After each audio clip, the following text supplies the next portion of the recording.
రాత్రికి రాత్రే సీఈఓగా కాకాని అల్లుడు చేరటం, ఆ కంపెనీకి మరి 230 కోట్ల భూమి ఇవ్వడం, దాని ఖరీదు 250 కోట్ల రూపాయలు, 60,000 టన్నుల క్వాడ్జ్ అక్రమ రవాణా చేశాడని ఇతనిపై అభియోగం. సరే వచ్చారు దొంగలు, వచ్చిన వాళ్ళు ఈ బిల్డింగ్లో అసలు ఆ గదిలో 6 బీరువాలు ఉన్నాయి, మిగతా బీరువాలు జోలికెళ్ళా. కాకాని ఫైళ్ళు ఉన్న బీరువానే ఓపెన్ చేశారు. ఇనుము దొంగతనానికి రావడం ఏంటి, కుక్కలో మరగడం ఏంటి, కోర్టులో పడటం ఏంటి, దానిపై సిబిఐ ఎంక్వైరీ.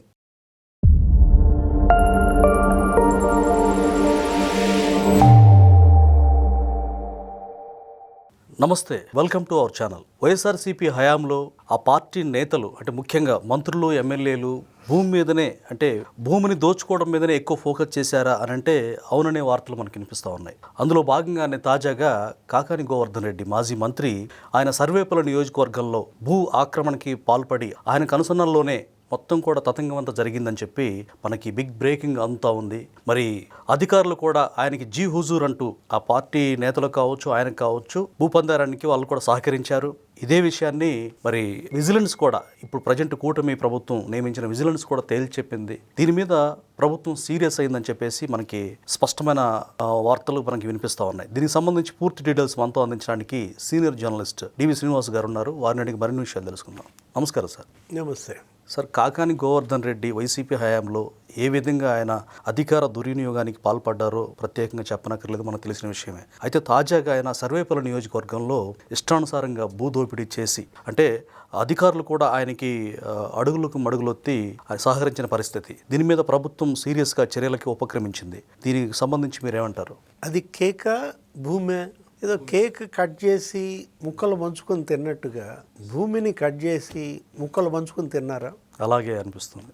జగన్మోహన్ రెడ్డి 1.0లో అసలు ఎంత భూ దాహం అనాలా, భూ కబ్జాలు అనాలా, భూ దందాలు అనాలా, ల్యాండ్ గ్రాబింగ్ పెద్ద ఎత్తున 5 ఏళ్లలో 1.0లోనే ఇన్ని వేల ఎకరాలు, లక్షల ఎకరాలు భూ కబ్జాలకు పాల్పడితే 2.0 అంటున్నాడు. ఇంకా అది ఎలా ఉంటుందో ఊహించడానికే భయం. అసలు భూమిని మిగులుస్తారా? ఒకవేళ మళ్ళా జగన్మోహన్ రెడ్డి ముఖ్యమంత్రి కనుక రెండోసారి అయితే జనం కాదు భయపడేది, ముందు భూమే భయపడుద్ది అనమాట. భూమాతే పరితాపంతో విలువలాడిపోద్ది. అంటే ఇప్పుడు మీరు చెప్తున్న కాకాని గోవర్ధన్ రెడ్డి కరెక్ట్గా ఎలక్షన్ నోటిఫికేషన్ 16 మార్చి 2024 నోటిఫికేషన్కి ఒకరోజు ముందు ఏపీఐఐసి ద్వారా దీనికి అప్రూవల్. ఎంత దారుణం సార్. అంటే ఇప్పుడు ఏది 230 కోట్ల విలువైన భూమి. ఎంత భూమి కాస్ట్? 230 కోట్ల రూపాయలు. రైతుకి ఒక్కొక్క ఎకరానికి ఎంత ఇచ్చారో తెలుసా? రైతుకి ఇచ్చింది ఎకరానికి నీకు వచ్చేసరికి కేవలం 15,62,142 రూపాయలు. చాలా స్వల్ప అమౌంట్ అది. ఎకరం 15 కోట్లు చేసే భూమి రైతుకు దక్కింది 15,62,142 రూపాయలు. అంటే కాకాని అల్లుడు, ఇప్పుడు అతని పేరేంటి, మన్నెం గోపాలకృష్ణారెడ్డి, వాళ్ళ కంపెనీ డొల్ల కంపెనీ, ఏది దాని పేరు GKS industrial and supply chain management. ఈ డొల్ల కంపెనీలో రాత్రికి రాత్రే కాకాని అల్లుడిని సీఈఓగా చేస్తారు. రాత్రికి రాత్రే సీఈఓగా కాకాని అల్లుడు చేరటం, ఆ కంపెనీకి మరి 230 కోట్ల భూమి ఇవ్వడం, ఎలక్షన్ నోటిఫికేషన్ రేపు వస్తుందనగా ఇవాళ ఏపీఐసి ఆమోదం చేయడం. అంటే ఇప్పుడు స్పెషల్ సెక్రటరీ, ఇప్పుడు చీఫ్ సెక్రటరీ సాయి ప్రసాద్ ఏం చేశారు, మొత్తం ఒక తహసీల్దార్లు, లేకపోతే అప్పుడున్న డిప్యూటీ తహసీల్దార్, జూనియర్ అసిస్టెంట్, విఆర్ఓ, ఒక 9 మందిని సస్పెండ్ చేశారు. ఇప్పుడు ఇవాళ ఛార్జ్ షీట్ వేశారు, అభియోగాలు నమోదు చేశారు, వివరణ ఇవ్వమన్నారు. వాళ్ళలో కొంతమంది రిటైర్ అయ్యారు. ఇప్పుడు ఆ తహసీల్దార్ వచ్చేసరికి ఆయన లాగిన్, ఆ తహసీల్దార్ లాగిన్ ఏం చేశారు, ఇతను ఆ డిప్యూటీ తహసీల్దారు అతను మరి ఆ తహసీల్దార్ని బెదిరించి ఆ లాగిన్ పాస్వర్డ్లు లాగేసుకున్నాడు. నిబంధనలకు విరుద్ధంగా సార్. ఆయన డిజిటల్గా ఉన్నటువంటి ఆ సైన్ ఇదంతా కూడా ఆయన మాత్రమే ఇచ్చారు, ఆయనకు అనుసరణలోనే జరగాలి. కానీ డిప్యూటీ తహసీల్దార్ ఇట్లా మెడ మీద కత్తి పెడితే ఇవ్వకేం చేస్తారు? అప్పుడు ఐఏఎస్లైనా అసలు వాళ్ళ లాగిన్ పాస్వర్డ్ ఇచ్చేశారు కదా. అప్పట్లో ఏది అక్కడ తిరుపతి మున్సిపల్ కమిషనర్గా ఉన్న గిరీషా ఎక్కడుంది ఆయన లాగిన్ పాస్వర్డ్ అని అడిగారు సిఈసి. నీ దగ్గర ఉందా? లేదు, మీ municipal chairman, deputy chairman Bhumana Abhinay Reddy దగ్గర ఉందా? 32,000 ఎపిక్ కార్డులు డౌన్లోడ్ చేశారు. అప్పుడు డూప్లికేట్ ఓటు కార్డులు తయారు చేశారు. అది పెద్ద స్కామ్. గురుమూర్తి ఎన్నికయ్యాడంటే వీటి ద్వారా ఎన్నికయ్యాడు బై ఎలక్షన్లో. పారదర్శకం కాదు. అంటే అప్పుడు అధికారుల్ని ఎలా బెదిరించారు, వాళ్ళ లాగిన్ పాస్వర్డ్లు మొత్తం వీళ్ళ చేతుల్లోకి ఎలా తెచ్చుకున్నారు, ఇదొక ఉదాహరణ. అప్పుడు ఈ కాకాని గోవర్ధన్ రెడ్డి ఆయన అల్లుడు, లేకపోతే అక్కడ ఉన్నటువంటి అక్కడ జరిగింది. అంటే ఇప్పుడు ఎమ్మెల్యేగా, మంత్రిగా సుదీర్ఘకాలం పనిచేసినటువంటి కాకాని గోవర్ధన్ రెడ్డి ల్యాండ్ మాఫియా డాన్గా సర్వేపల్లి నియోజకవర్గంలో అతనేంటి అల్లుడి కార్ల షోరూమ్, ఇతనే ఈ అల్లుడి కార్ల షోరూమ్ కోసం మళ్ళా ఒక 5 ఎకరాలు కబ్జా.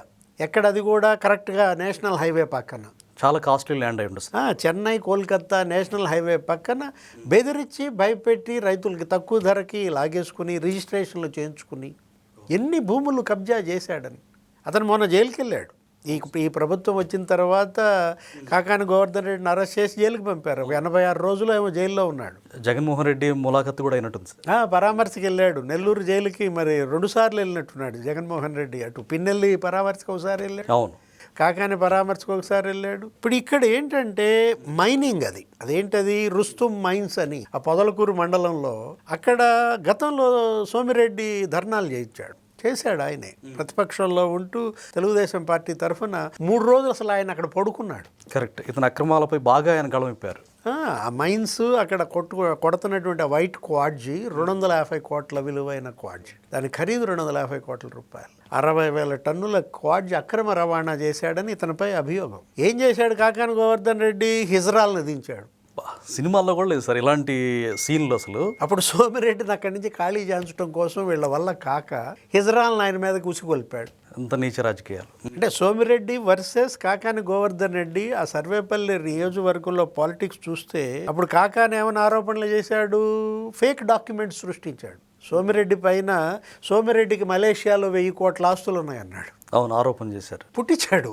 ఏది పలానా బ్యాంక్ అంటూ ఆ బ్యాంకులో ఫోర్జరీ చేసి ఫేక్ డాక్యుమెంట్లు సృష్టించి అకౌంట్లు, ఇదిగో అకౌంట్ సోమిరెడ్డి జ్యోతి, ఇదిగో సోమిరెడ్డి రాజశేఖర్ రెడ్డి, ఇతనే పుట్టించి ఫేక్ డాక్యుమెంట్స్ ఆయనపై చేసిన ఎలిగేషన్స్ ఆయన ఓడించడం కోసం, ఇతను గెలవటం కోసం ఎన్ని అడ్డదారులు తొక్కాడంటే దానిపైన ఆయన పరువు నష్టం కేసేసాడు. కేసేస్తే అప్పుడు సిబిఐ ఎంక్వైరీ కూడా జరిగింది దానిపైన.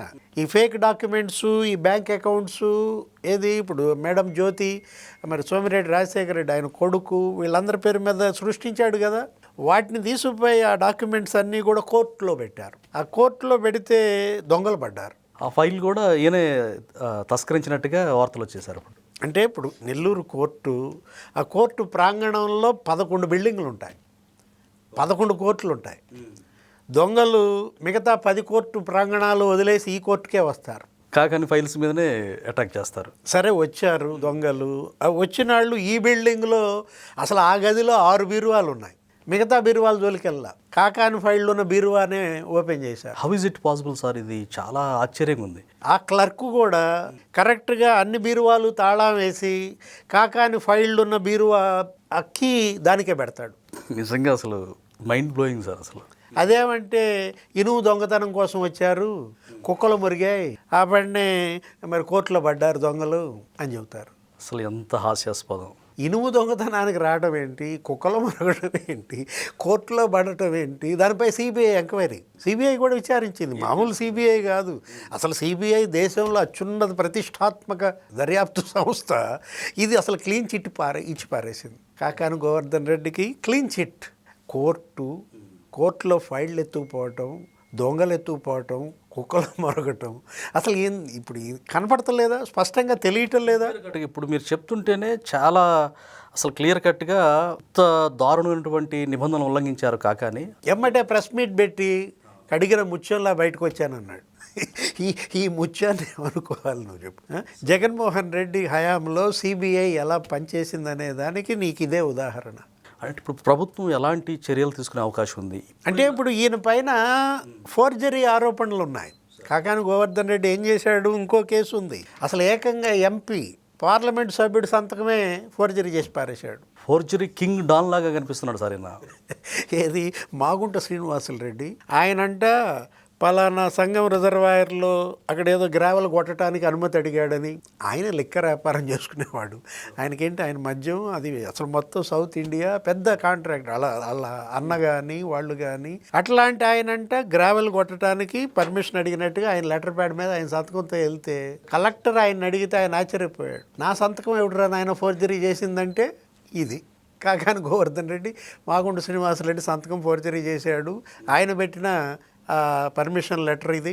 అసలు ఇప్పుడు మొన్న ఏపీ లిక్కర్ కేసులో ఒక 23 మంది అరెస్ట్ అయ్యారు. కేసిరెడ్డి రాజు, వాసుదేవరెడ్డి, బ్యాచ్ మిథున్ రెడ్డి, చెవిరెడ్డి భాస్కర్ రెడ్డి.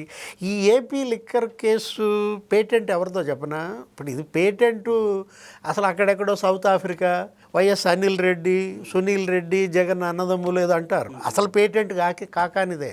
కాకాని గోవర్ధన్ రెడ్డి 2014 ఎన్నికలకు ముందు రాష్ట్ర విభజన అప్పుడేంటి గోవా వెళ్ళి అక్కడి నుంచి పట్టుకొచ్చారు ఈ మద్యం. అవునవును, గోవా మద్యం అన్నమాట. వీళ్ళే తయారు చేశారు. ఎక్కడ నెల్లూరు జిల్లాలో సర్వేపల్లిలో ఆ మద్యం ఓటర్లతో తాగిచ్చారు.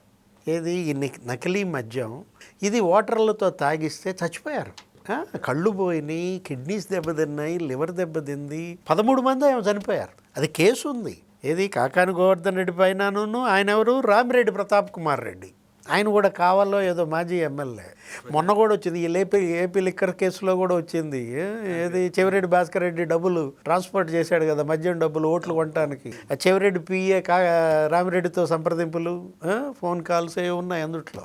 అంటే అటు లిక్కర్ డాన్గా, ఇటు మైనింగ్ డాన్గా, ఇటు ల్యాండ్ మాఫియా డాన్గా, అసలు మొత్తం అన్ని మాఫియాల care of address Kakani Govardhan Reddy. Right. Thank you sir. నమస్తే.